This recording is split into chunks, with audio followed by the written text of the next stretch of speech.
আসসালামু আলাইকুম সম্মানিত ভিউয়ার্স, আপনারা দেখতে পাচ্ছেন এই ফ্রিজিয়ানের ক্রস গাভীটি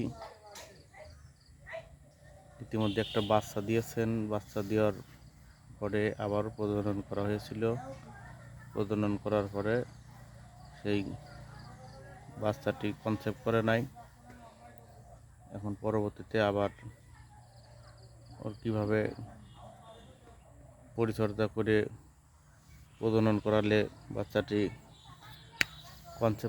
গাভীটি বাচ্চা কনসেপ্ট করবে, আপনারা সেই কথাগুলো অবশ্যই কমেন্টে বলে যাবেন। আমার এই ভিডিওটি যদি ভালো লাগে লাইক, কমেন্ট, শেয়ার ও করে যাবেন।